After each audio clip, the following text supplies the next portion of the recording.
Jolene, Jolene, Jolene, Jolene. I'm begging of you, please don't take my man.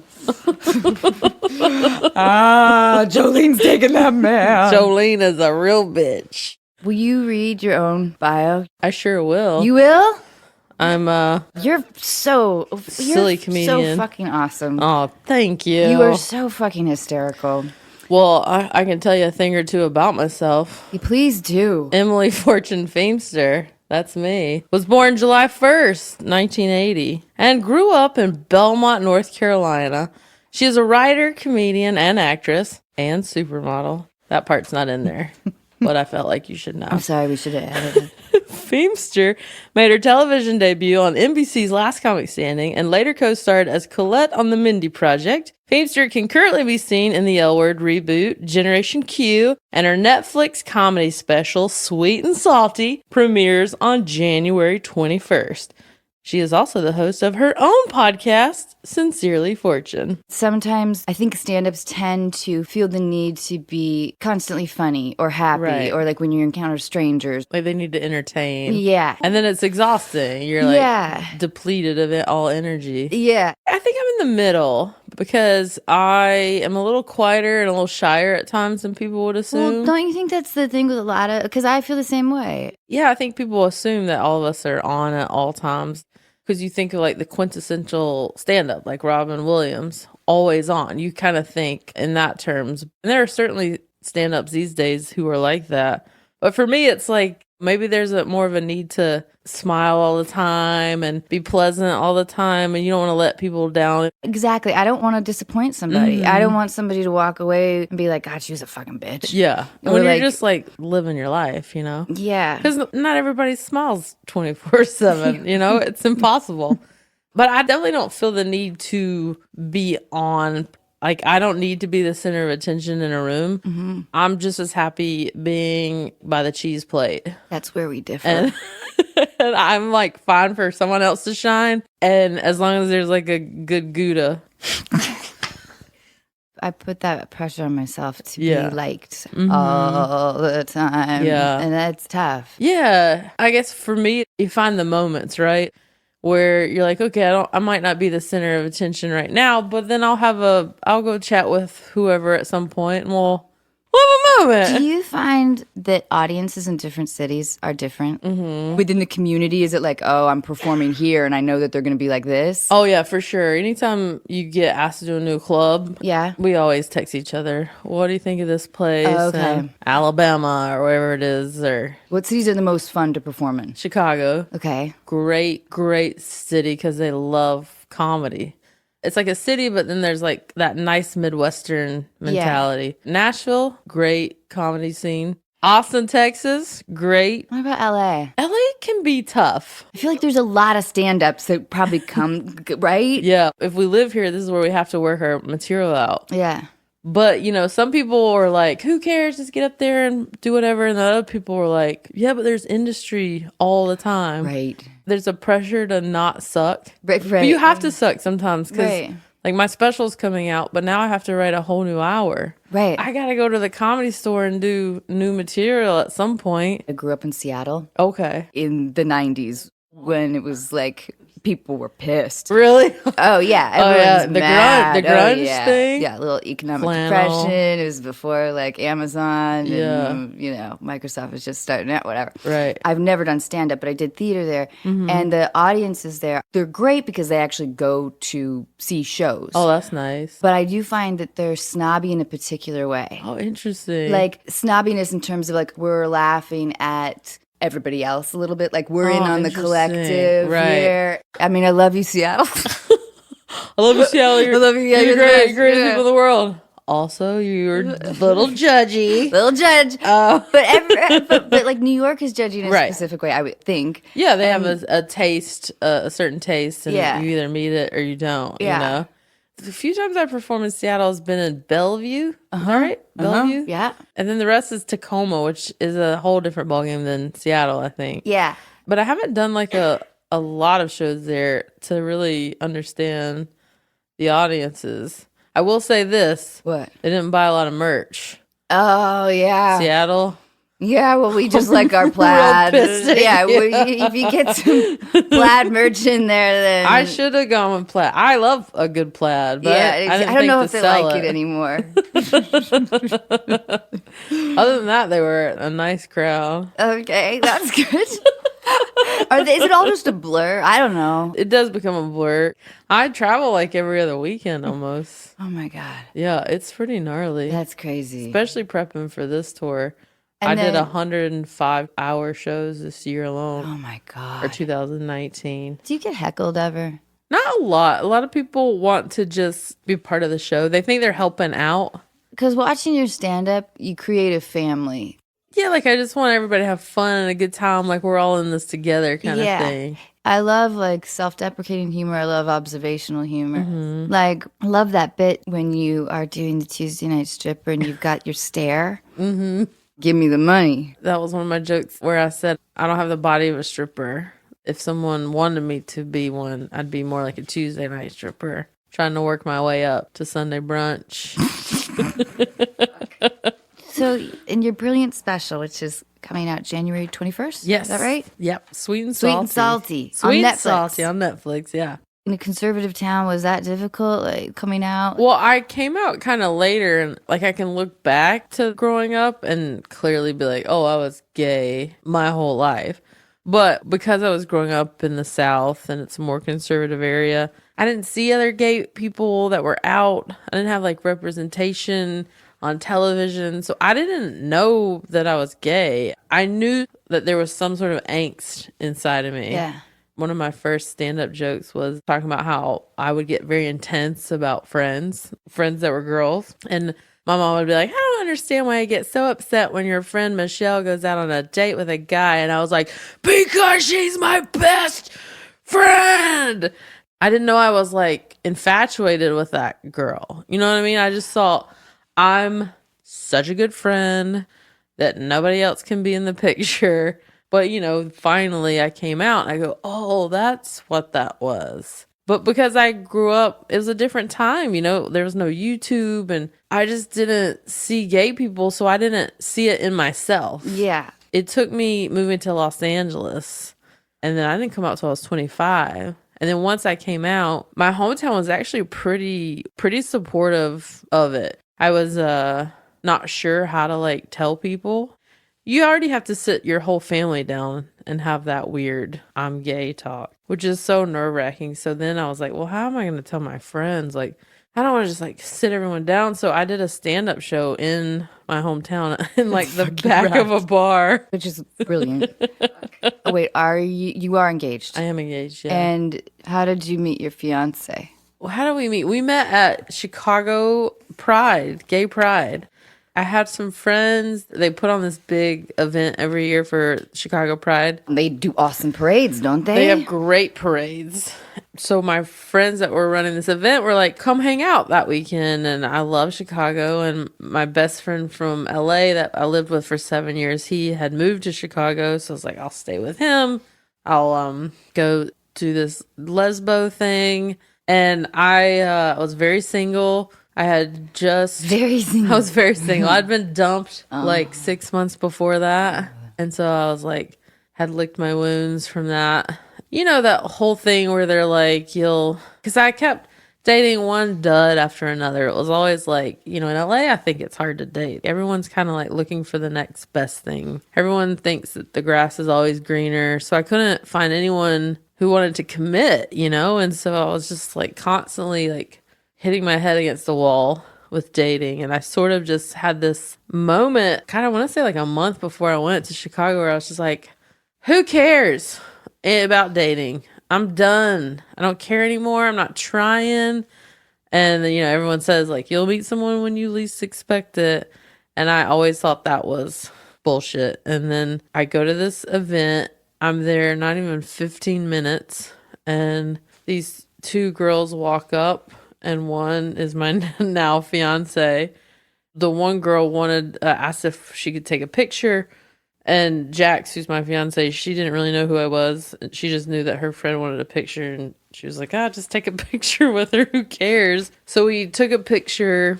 And I remember thinking like, wow, that blonde chick is very cute. But I just assumed they were together and didn't think anything else about it. And then she came back like 15 minutes later and she was like, hey, our picture really sucked. Can we take one again? And so I was never good with talking to women. I was not good at approaching anybody. I was very awkward, but it gave me a false sense of self-confidence because I thought, oh, I think she might like me because she's coming back. I bet that picture is awesome and she's just making this up.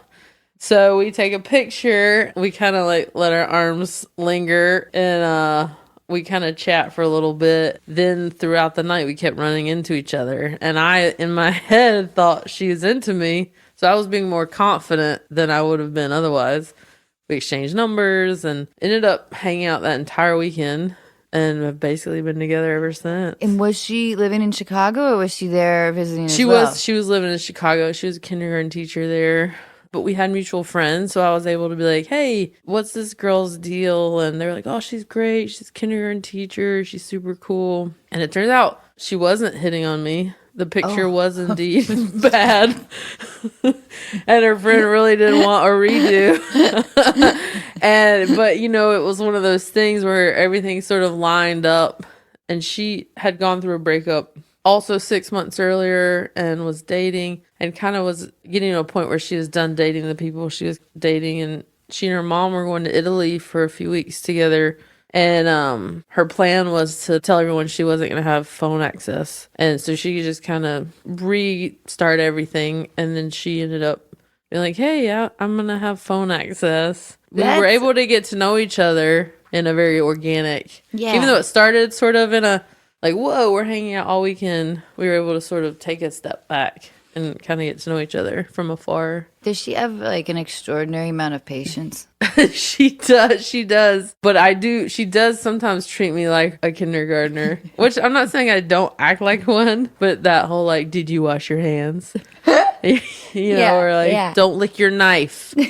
I'm like, oh, I feel like I was raised in a barn playing with her. But yeah, she's a pretty extraordinary teacher and she's patient for sure. Yeah. So we were long distance for a year and then she ended up moving to LA. We've been together almost 5 years now. Oh, that's awesome. Congratulations. Thank you. And you guys have wedding plans? We've been engaged 2 years. So we're really speeding into this. Is everybody like, when are you guys? Yeah, including me. And you're we just met. But that's a legitimately great question because, you know, normally people get engaged and you start planning things. And we've just been like, we got engaged and we'll get married eventually. Hopefully this year. I think this year. Big wedding? No, probably like courthouse wedding and then like a party. I love that. Yeah. Okay, so if you were single, okay, these are the deal breakers, okay? All right. Number 1, you're at baggage claim together. You've gone on your first trip together. Okay. So we're together, but we're not engaged. No. This is like, I'm like, no one's dating me. I'm a loser at the baggage claim. Let's say you've been dating for like a month. Okay, a month. Gotcha. But you like her enough. You take her to Albuquerque. I'm going to take her to Albuquerque. You take her. What am I going to do in Albuquerque? No offense, Albuquerque. You're doing a show. They love you there. Okay. Then you get back to LAX. Okay. And you're at baggage claim, right? Mm-hmm. And she's like on one end of the chute. Yep. And you're checking out the other end. Okay. To get your bag. Yeah. They call them chutes, right? Sure. I don't know. So she yells, "Mama, I got your bag."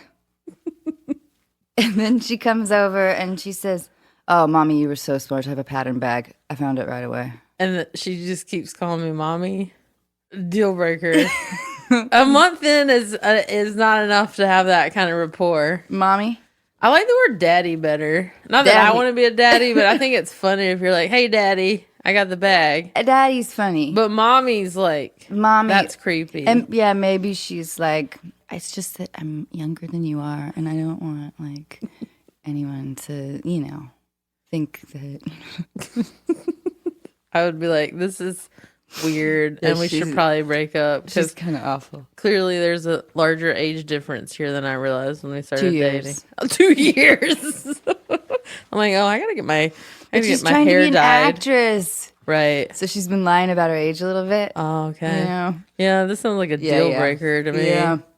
Okay, so on the first date, Yes. this is a different woman. Okay, a different one. On the first date, she asked the waitress for the children's menu. And also, she wants crayons. That wouldn't be a deal breaker for me because sometimes the children's menu is better. At a hotel room Yeah. service? Oh, for at a sure. hotel for sure. But this is not that. Oh.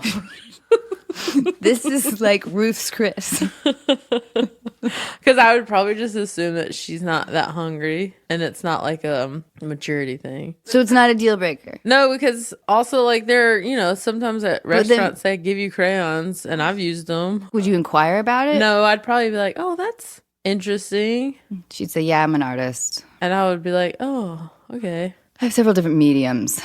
I work with clay, sometimes Play-Doh, because it's easily moldable and it doesn't really dry out too much. And then I also work with crayons. I would assume she was a kindergarten teacher. No, I'm an artist. My bad. I didn't realize you were so Yes. serious. I just like to tap into a child's mind. Interesting. Yes. And where could I find your work? Oh my God, all over. Okay. Oh. So you're pretty popular. Ugh, Guggenheim. What? Yep. Okay. Tate. Mm-hmm. Yeah, what do you think? Do you like her?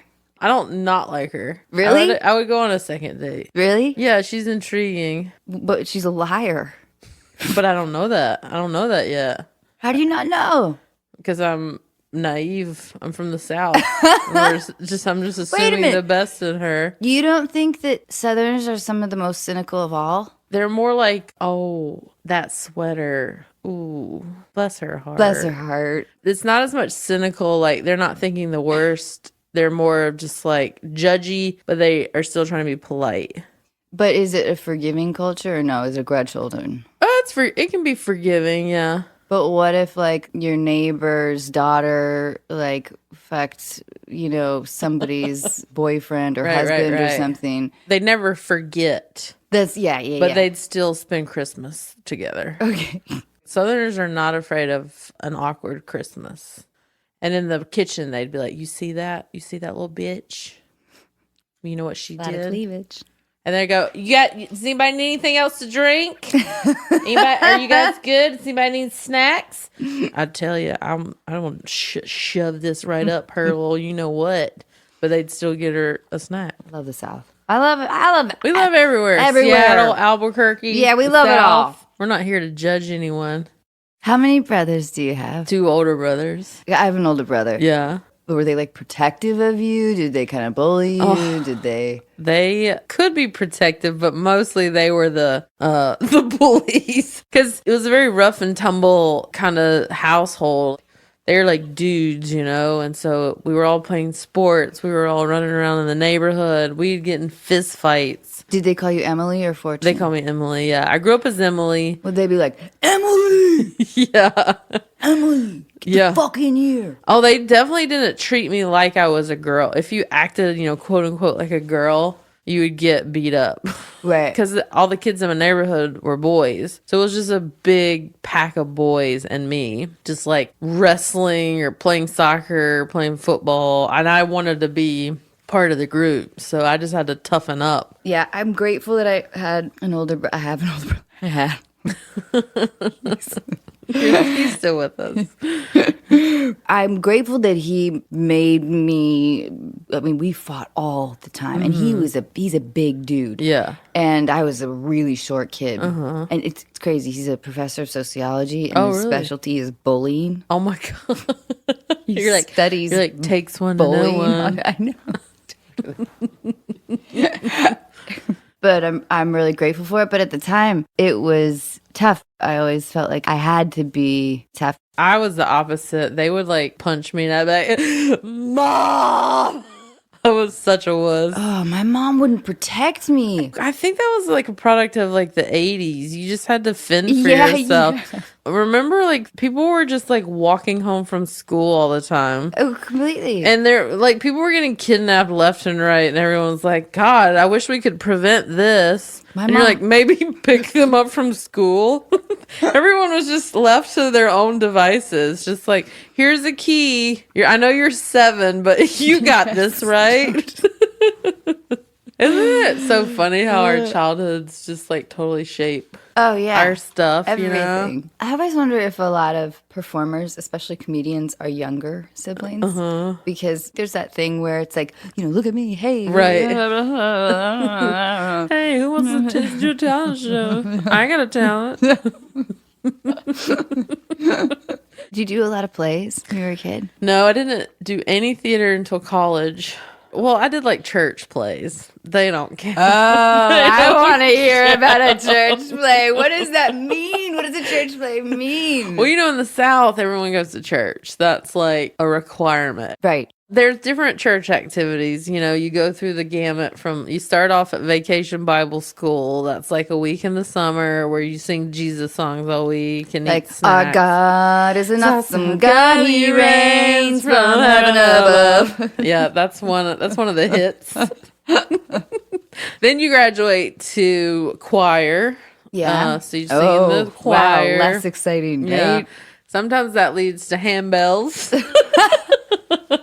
I don't know what a handbell is. You don't, the thing, I don't know. Like ding. Okay. Yeah, it's like a bell I love how on you're a gesturing. handle. Okay. And you go, That's kind of ding, fun. Ding. Was that like a status symbol? Like if you got to play the handbells, does that mean like you're really getting up there? It just meant you were a nerd that was in the choir at church. But what I thought was hilarious is that all the dainty girls would get to ring the soprano bells. They're like, ding, ding, ding, ding, ding, ding, ding. And so they got to play a lot. They were always like, ding, ding, ding, ding, ding, ding. And then I would get the giant bell that's like, dong.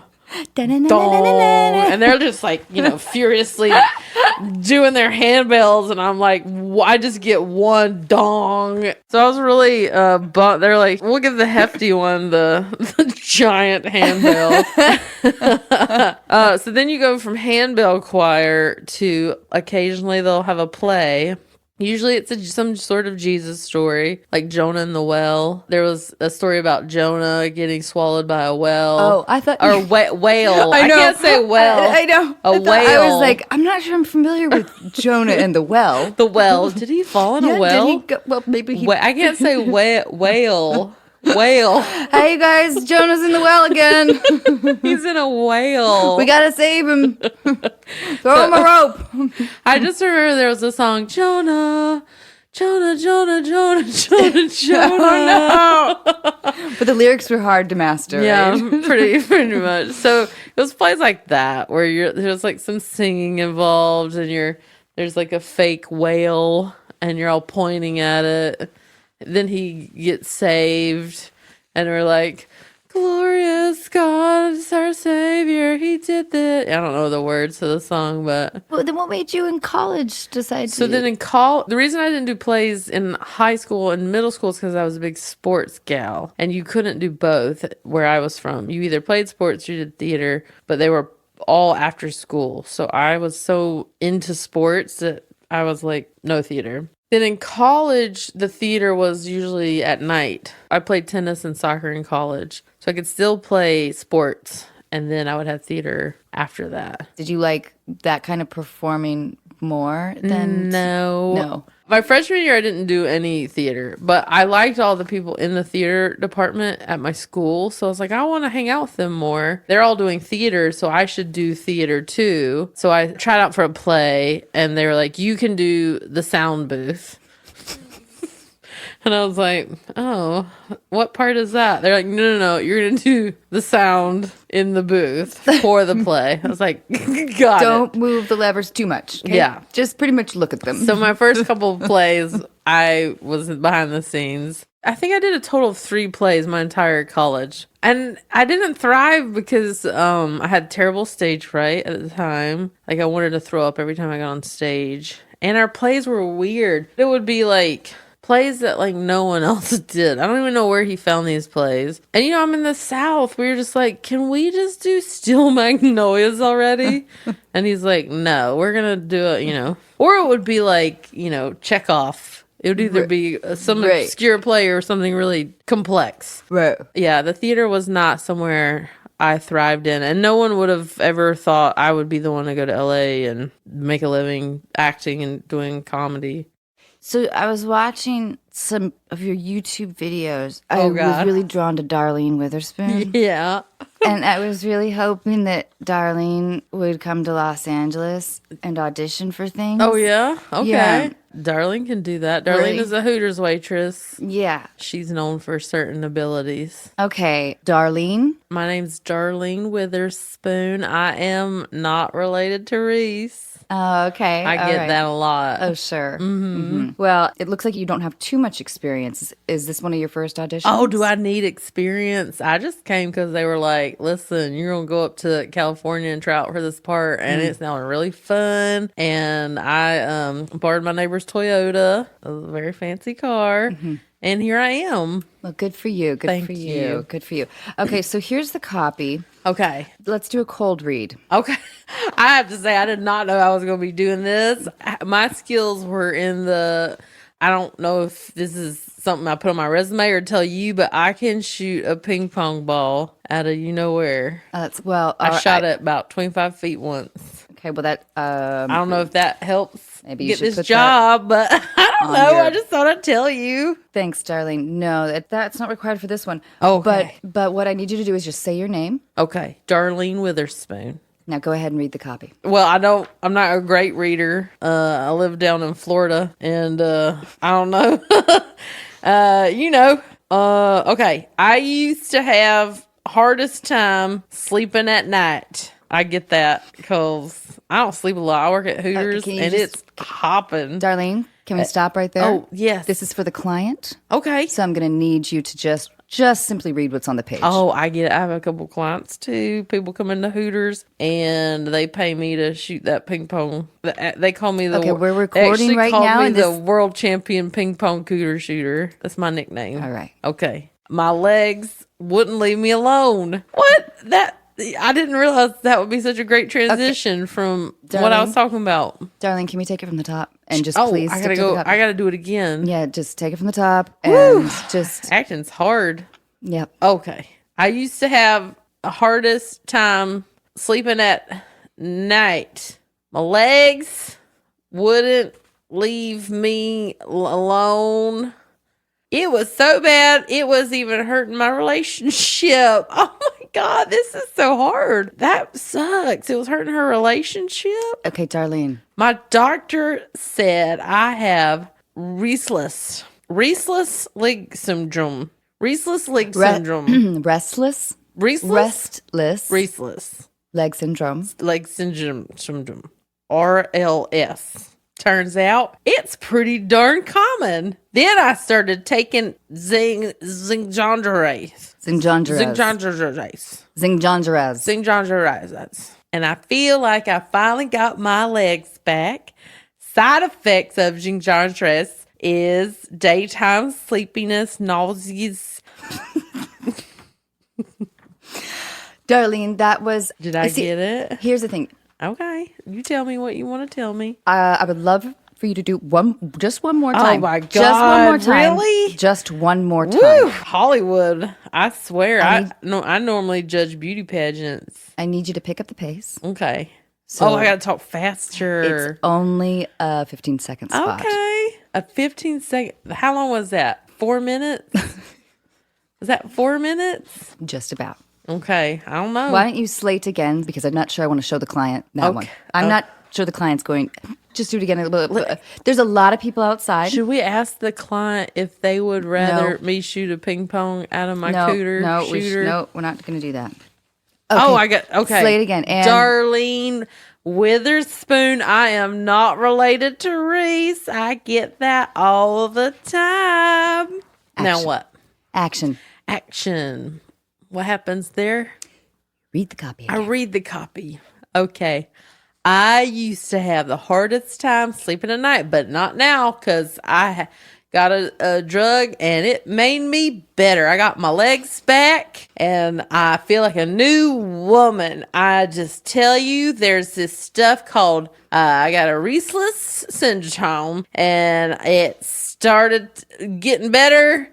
My legs got back and I took this pill. Okay, Darlene, can I stop you? Oh, okay. Let me just, I know this is Probably your first audition. It's your first It audition. is, in fact, my first audition. Let me just give you a read. Oh. And I'll give you a sense of what the client wants. Okay, I would love that. Oh my gosh, this is exciting. I used to have the hardest time sleeping at night.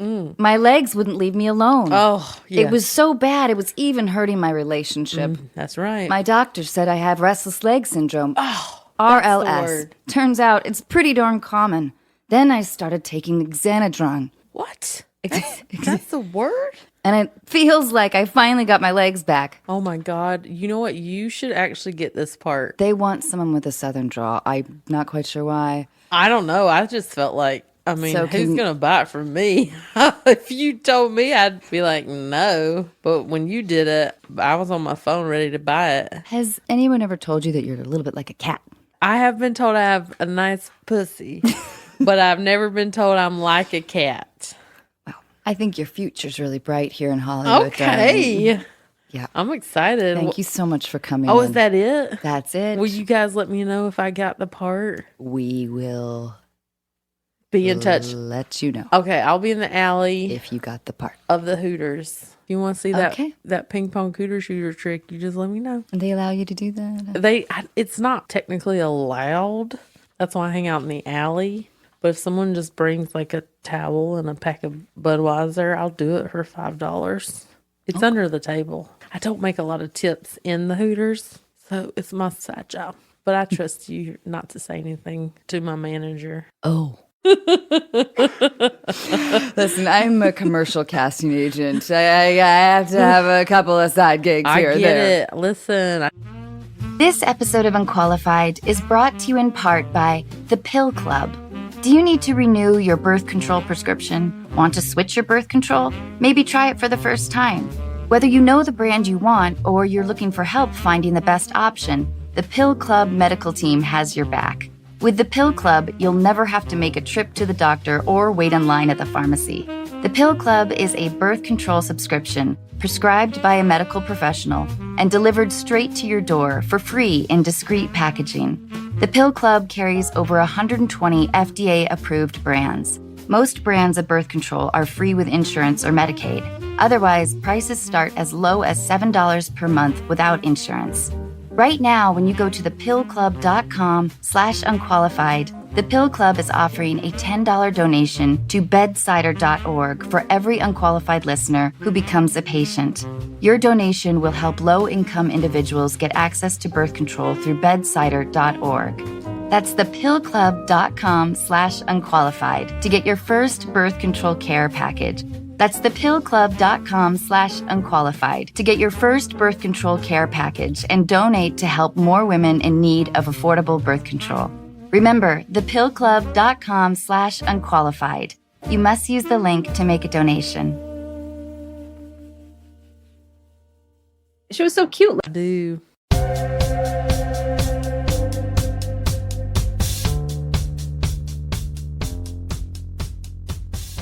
Fortune, we're going to talk to some strangers. Yes. So first we're calling Eileen. Eileen. Yeah. Hello. Hi, is this Eileen? Yes. Hi, it's Anna. Hi, Anna. Oh my gosh, I can't believe I'm talking to you. This is so cool. I'm here with Fortune Feimster. Hi, Eileen. Hi, Fortune. I'm a big fan. I loved the Mindy Project. Oh, thank you. So Eileen, will you tell us what's happening? Yeah. So I met my boyfriend a little over a year ago, and he was living in Asheville, North Carolina, which is about 6 hours away from where I live. Mm-hmm. Even with the distance, our relationship went really well. We hit it off right from the start, and it's been going really great. And recently, 2 weeks ago recently, he made an awesome, amazing sacrifice, and he moved to my city and moved in with me and kind of gave up his life in Asheville so we could kind of really give it a shot. Mm-hmm. But I am terrified because this is the first time I've lived with a partner, and I am scared I'm going to mess it up. So I really wanted some unqualified advice from some people that might have more experience in that department than I do. Oh, so wait, Eileen, are you guys living together now? Has he already moved in? Yes, he moved in a couple of weeks ago. Is he working? Not yet. So he works in education, and he was on winter break at the high school that he worked at.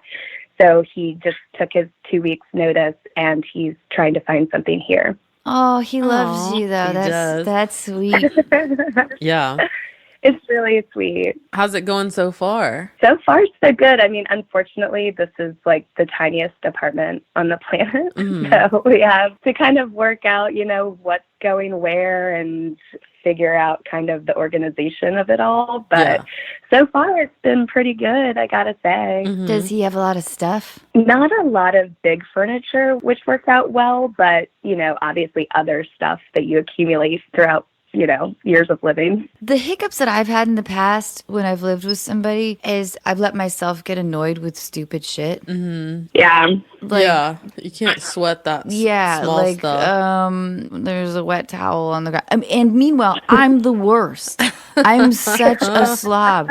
The one thing that drives me insane is leaving stuff out in the kitchen. And he cooks a lot, which is so sweet, and I love that about him. But the kitchen will just be a disaster area for a long time. So I'm trying to be better about being crazy about that. I'll say briefly, from my experience, my partner and I were long distance for a year, and we had to make that decision too, where we're like, we are either going to break up or move in together because the long distance is too hard at some point. And she decided to move to LA for me. There's a lot of, I think, guilt maybe on your part that you're thinking, oh my God, I'm taking this person from his city and friends and they're having to find a new job. And so you're like, oh my God, what if this person moved all the way out here for me and it doesn't work out? You get like scared. Yeah, definitely. Yeah, so we were driving her car from Chicago to LA and we were kind of fighting on the way. And I thought, oh my God, I just made a terrible mistake. But once we got to LA, we woke up the next day and just you kind of like, oh, okay, no, we're going to be good. We're going to be okay. So I think that you're probably just scared because it's new. Yeah, it's a big adjustment. Do you guys have any pets? No, we really want to get a dog, but the place that we live in now doesn't allow pets. So we're kind of in a, Okay, good. Is that a bad thing to get a pet? Well, if you're in a really small apartment, right, it just adds another element to your new situation. Yeah. So don't get a pet just till you get a bigger place. So wait on the pet. Wait on the pet. Sure. Yeah, just for a minute while you guys are still acclimated, to the new thing. Another thought too, Eileen, just something to keep in mind. In the past, for me, I was in a relationship with an actor who wasn't employed for a long time. Resentment started to grow on both ends, Yeah. I think that he grew restless and I was like, well, why haven't you done anything? So I'm not suggesting that your boyfriend is at all like that. And I'm sure he'll find a job. But then what happens though is that people focus on nitpicky stuff. So it's those little things like, why didn't you take out the trash? It's trash day, that are part of sort of something else that's happening. My partner is very set in her ways. And sometimes I have to be like, you just have to, like, instead of focusing on the things I did bad, I'm always like, can you focus on, okay, maybe I didn't unload the dishwasher how you would have done it, but I unloaded the dishwasher. Like, it's kind of focusing on the more positive part of it.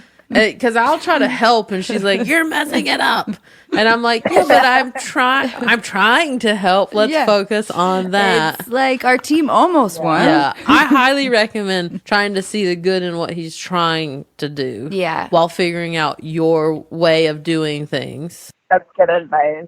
I want everything to work out, and it's just stressful and also happy. It's also been like a really happy time too. Oh, that makes me happy. Yeah, I'm really, definitely really focus glad. on the more like, this is exciting and new, and let's have fun figuring this out together instead of being worried about what's going to happen. Try to focus on that more, like, what a fun, new, exciting step we've taken. Yeah, and I don't know, there's probably not space for a dishwasher, but that You're like, get a dishwasher. You're like, why can't you use just 2 knives instead of 8? Can you get an outdoor dishwasher? Put it somewhere. It's tough, you guys. Hey, Eileen, keep in touch with us. And hey, dear listeners, if you guys also have any tips for Eileen about moving in with somebody, please let us know. That would be cool. Yeah, thank you so much. And I'm really happy for you. Me too. Yeah. Thanks, guys. This was delightful, and I love you guys so much. This episode of Unqualified is brought to you in part by Best Fiends. We all know there really is only one Match 3 style game worth playing. It's the one with an actual storyline, cool collectible characters, and non-stop action-packed adventure. It's the one with literally thousands of challenging puzzles to solve. And yes, I'm using the word literally correctly. Of course, I'm talking about Best Fiends. You meet your best fiends early in their careers. They don't have much experience, but they have heart.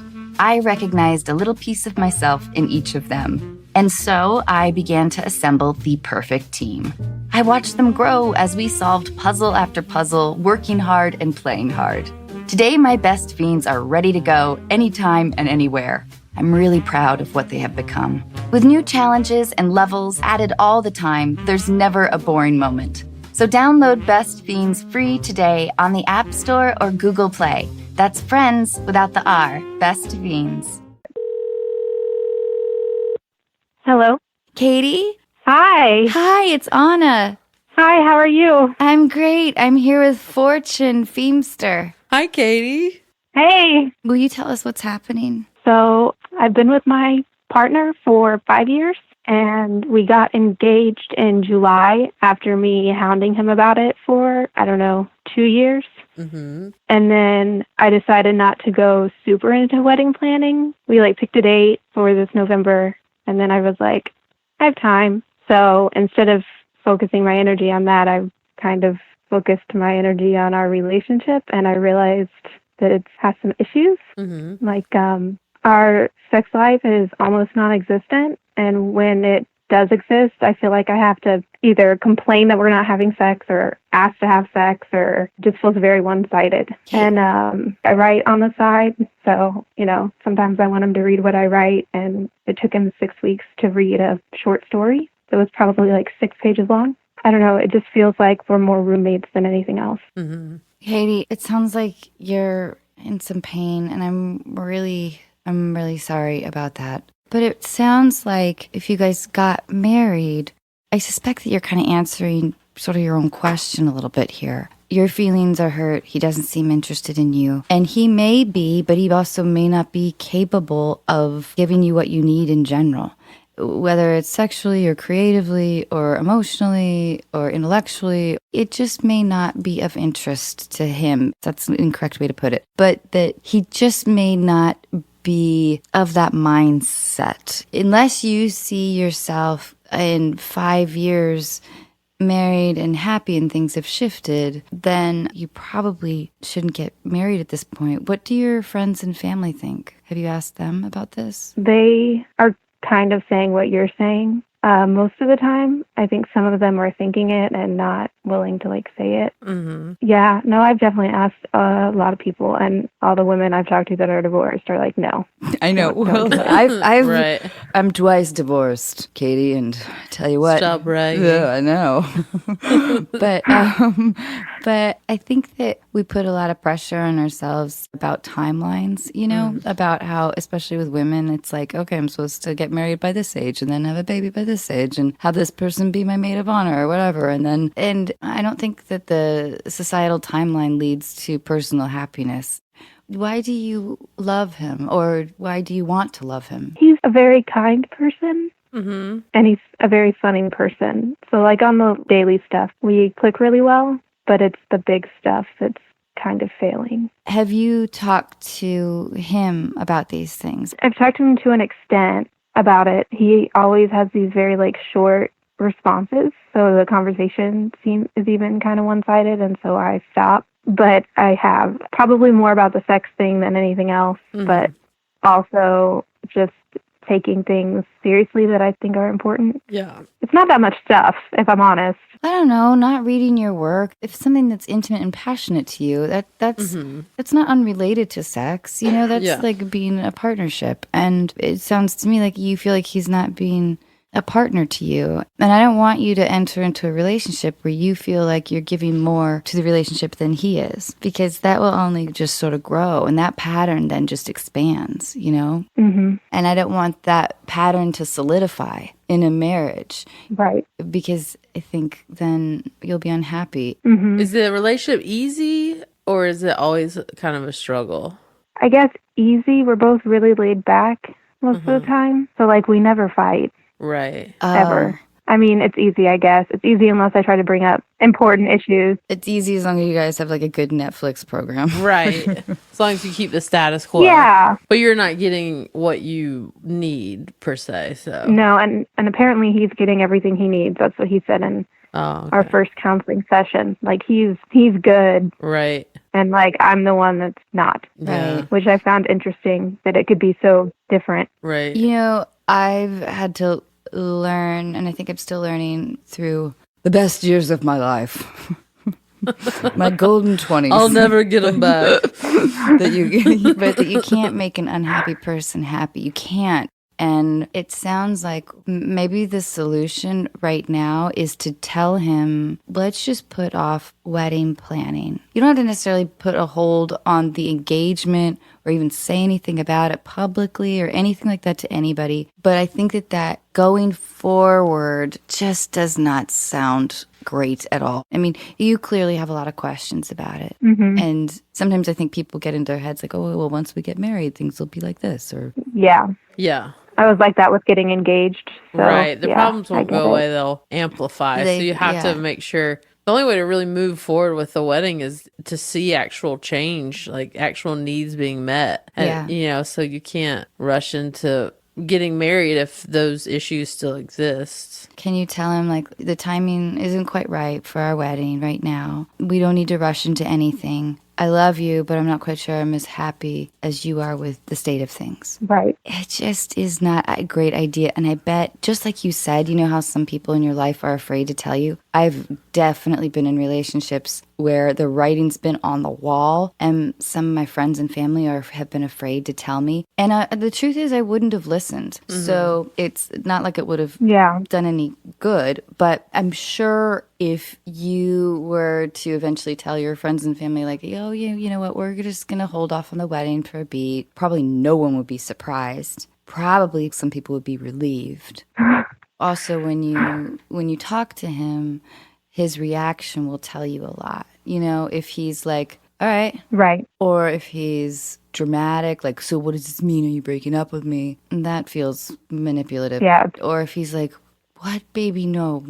I love you. I want to do whatever it takes. Do you know what I mean? Like, his reaction will tell you a lot about the person that you're going to be with for a lifetime. Right. And to me, Katie, it just sounds like, and I think you know in your gut too, and I'm sorry, but I think it's just not quite right yet. And I think that he needs to find a place where he's happier in order to have a happy, healthy relationship, you know? And he's got to step up in the in certain areas for you to really be able to move forward. Okay. You need to feel loved. Yeah. But Katie, please know that you're not alone and will probably get a lot of feedback, and lean on people that you trust and that are supportive without being judgmental in any way. I guarantee you that there's a lot of people out there that can completely relate to exactly what you're going through. Yeah.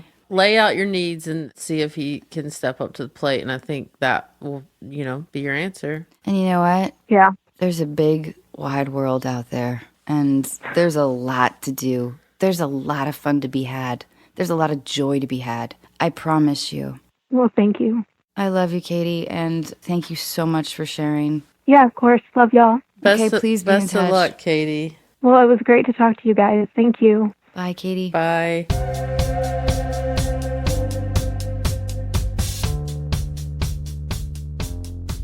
Fortune, do you have a favorite joke? Of mine, or just in the Just in the world? I just felt the need to. To lighten it up. Yeah. What's the difference between deer nuts and beer nuts? One's $3 and one's under $1.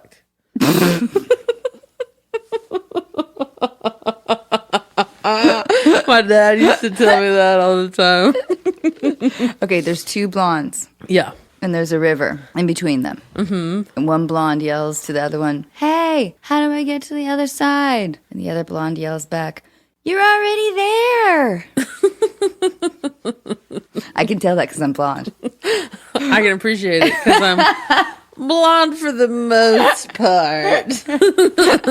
Me too. Thank you so much for being here. Thank you. You're incredible. I appreciate it. This was such a treat for me.